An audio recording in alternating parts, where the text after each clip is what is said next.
My dear friends, today on this 18th Sunday in ordinary time, year A, today's readings confront our hunger, both physical, emotional, spiritual, and reveal a God who not only feeds us but desires to satisfy the deepest longings of the human heart.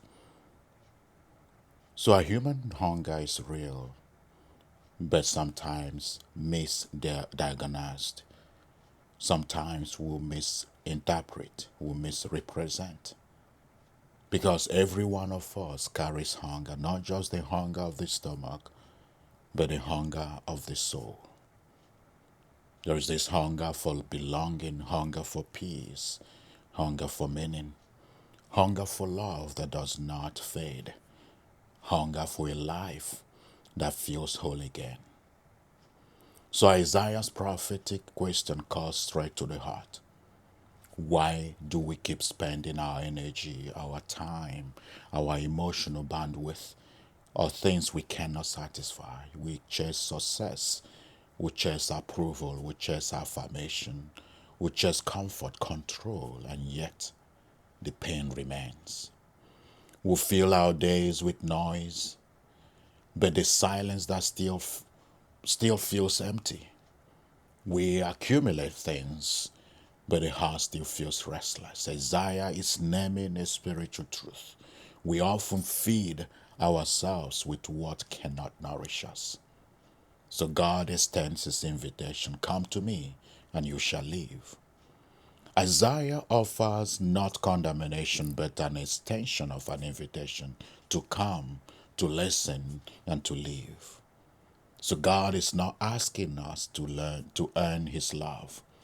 He's not demanding payment. He's not waiting for us to be perfect. He simply says, come eat, drink, be filled. This is the heart of the gospel, dear friends. The God desires to satisfy us more than we can desire, more than we desire to be satisfied. So Jesus feeds the crowd and reveals the heart of God. In the gospel, Jesus sees the crowd, and his first reaction is compassion. He does not see a burden, he sees hunger, he sees need, he sees beloved children. The disciples see scarcity. We have only 5 loaves and 2 fish, but Jesus sees possibility. Bring them here to me. Dear friends, this is the pattern of grace. We bring our little, God multiply it. We offer our weakness, God transforms it. We surrender our emptiness, God fills it. The miracle of the loaves is not just about bread. It is about the generosity of God. A God who gives not barely enough but abundantly. They all ate and were satisfied. So the Eucharist becomes God's answer to our deepest hunger. Every Sunday, every day, Jesus repeats the same miracle. He takes what looks small, bread and wine, and gives us what is infinite, his body, blood, soul, and divinity, his very life. The Eucharist is not symbolic nourishment. It is the only food that can satisfy the deepest hunger of the human heart. In a world of spiritual malnutrition, the Eucharist is God's banquet of mercy. This Sunday's readings invite us to ask, what am I feeding my soul with? Where am I spending my energy? What hunger have I been ignoring? And then listen to Jesus say, bring it to me. Bring your exhaustion. Bring your frustrations. Bring your fears. Bring your loneliness. Bring your marriage. Bring your family. Bring your ministry. Bring your disappointment. Bring your hopes. Bring your 5 loaves and 2 fish. Bring your little and let God make it enough. Dear friends, we live in a culture of constant consumption but chronic emptiness.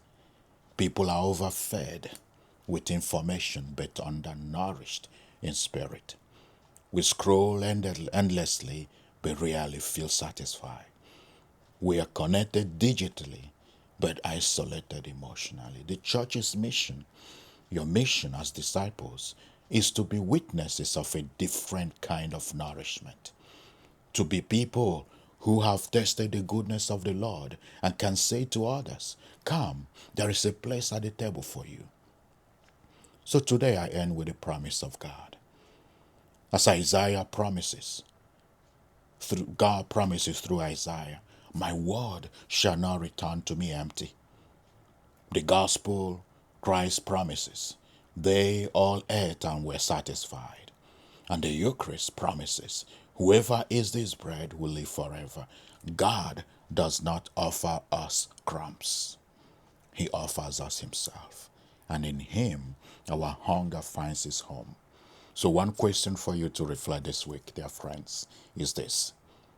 What hunger in your life is God inviting you to bring to him so that he can satisfy it? May God bless you and have a beautiful Sunday. Amen.